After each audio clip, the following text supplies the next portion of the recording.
Hi, I'm Jenny Jewell, a retired emergency dispatcher, and we had a bit of a weather event, so things might be a little chaotic for a little bit. We had a bomb cyclone come through in the Pacific Northwest and Northern California.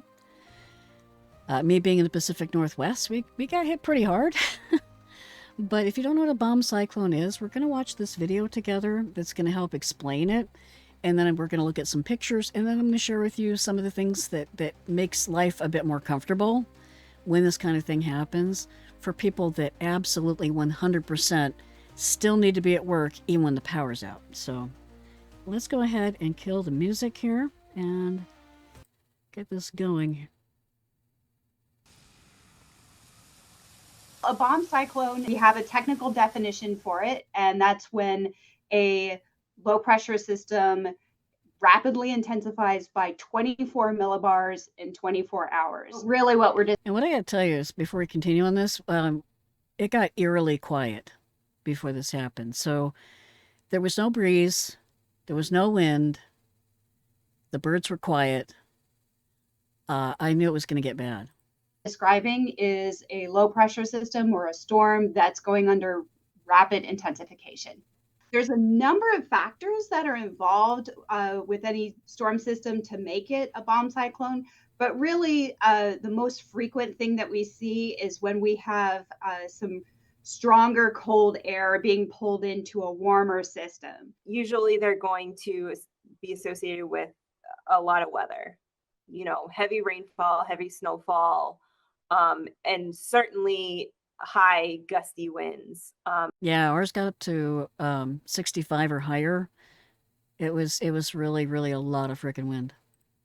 Possibly up to hurricane strength winds. I mean, we're seeing wind gusts near the coast or off the coast of the Pacific Northwest right now, up into the 90 mile per hour wind gusts. And they are expecting high wind gusts, especially in some of the higher terrain further inland as well. It's going to bring some significant precipitation to portions of Northern California. We're talking rainfall totals 10 to 20 inches possible, with feet of snow, several feet of snow in the higher. And with California, that's a problem. Their soil's different than ours. We have loamy soil, like really mossy soil up here, and it absorbs a lot of water. Not so much for California. Terrain.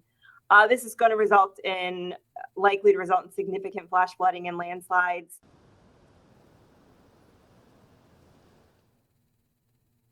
Okay, so that's a bit with the bomb cyclone thing. Let's go ahead and take a look at some of the pictures of some of the damage here. And again, credit goes to KOMO News and the people that took the pictures and sent them in. So gotta make sure we put all the credits up on the screen here. But yeah, just a terrible, terrible. Lots of trees down. Lots of trees on cars and homes. Let's go ahead and take a look. So that's the areas that were affected. So if you have a loved one in those affected areas, you might want to reach out to them, check on them. A lot of well checks going on, and a lot of people that are no longer with us because of the power outage. So let's go ahead and cover, again, I mentioned comfort, but I'll explain why. So when you're an emergency dispatcher or a call receiver or work in EMS in any way, when you're on call, you're on call. You will show up. There is no excuse. You will be there, period. And it's kind of a habit you get into. But to make things a bit more comfortable, I'm going to make some recommendations here. So this is a company that is UCO, Utility Comfort and Originality, founded in Redmond, Washington. So it's a local company, 1971. If you've never heard of them, that might be why. So what they do is they make these candle lanterns, which you can still find. And the best part about it, I'll share with you. So I have this candle lantern to make it big. So at the bottom, these are inside aluminum casings, and they burn clean. There's a spring at the bottom that pushes the candle up so you don't have to trim the wick or anything. This little window is glass. The body is aluminum. Has a little locking bottom, a handle at the top. The reason why I'm bringing this up is the reason why it's so comfortable and wonderful is there's a top to it. and you can actually heat food and water on it with 3 candles going. It takes very little time to boil water up there. I have a titanium coffee cup, like a camping cup that I put up there. And so the water heated up really, really quickly, but the venison chili that we had did not heat up very quickly. It took like a half hour to heat up. If you're going to heat that kind of stuff up, do a smaller amount. But yeah, about a half an hour to heat food, which was a bit more than I thought it was going to be. But the benefit to a UCO is it doesn't just give you light. So it does give you light. There's safety mechanisms in here. So there's the wind won't blow it out. It's like a hurricane lantern. Also, if it tips over itself, it puts itself out. So it's self extinguishing. That's the word I was looking for. So if you tip it over, it'll put itself out. It's very nice. And it's good for heat. It's good for light. It's good for heating water. It brought the heat inside up like 5 or 10 degrees. So it was a lot more comfortable. And that was nice. Because it was down to like 40 degrees and 43 degrees inside. And, having the UCO going, it warmed it up a bit. So that was good. It made it tolerable. The other recommendation that I have, aside from a UCO lantern, because they have got different models here, so there's something for just about everybody. The candles that I have are the 9-hour candles, but you can get like 12-hour beeswax candles. There's also citronella candles if you're taking it camping, things like that. But let's move on to power. So you may have heard of Jackery as a company.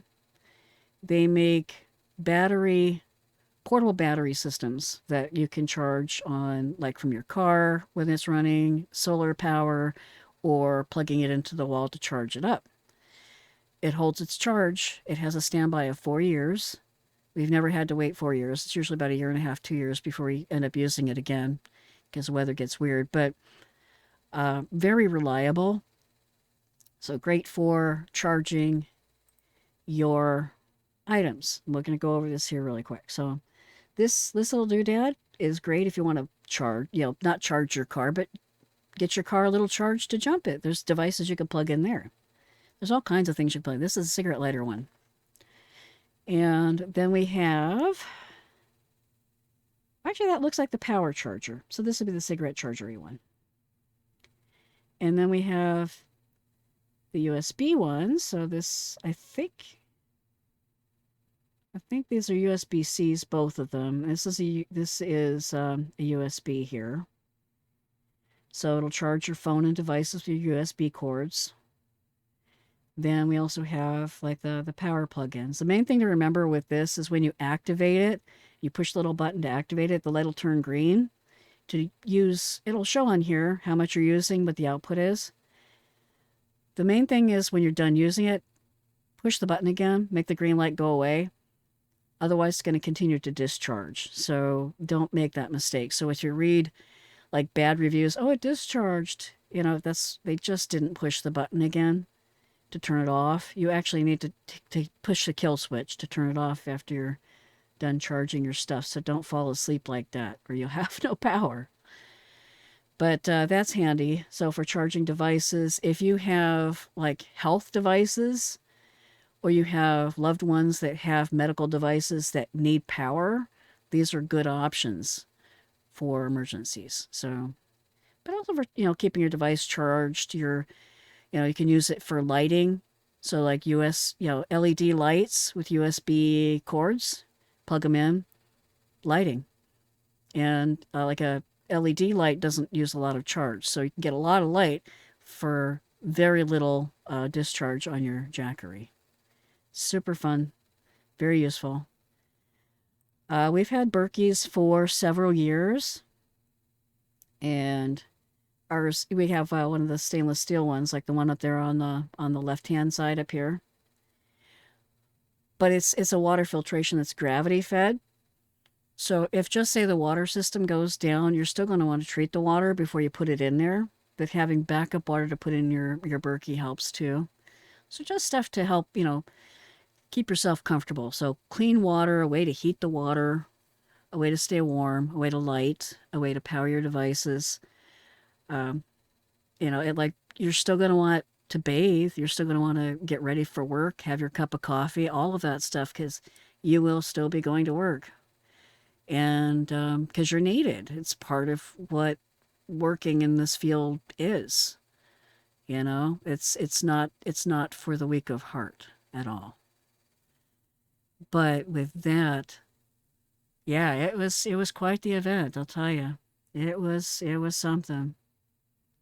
Lost power for a lot longer than we anticipated. But the good thing is nobody's broken or on fire or dead in my family, so we're good. So it worked out really good on this side anyway.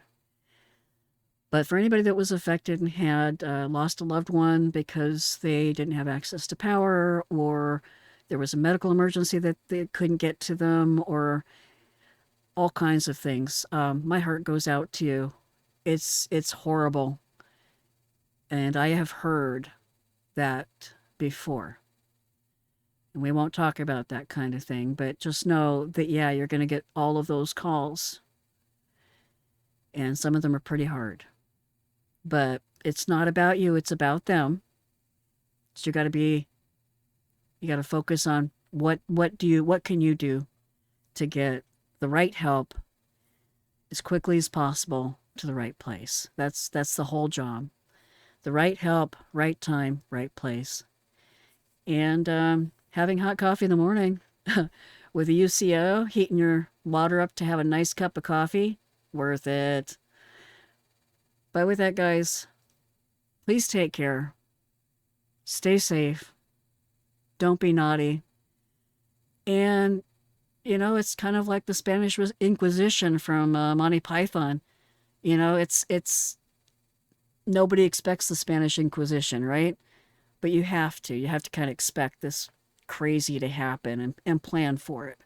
Because not going to work is not an option when you work in the field of emergency dispatch 911 or EMS. Stay safe. Till next time. Bye-bye.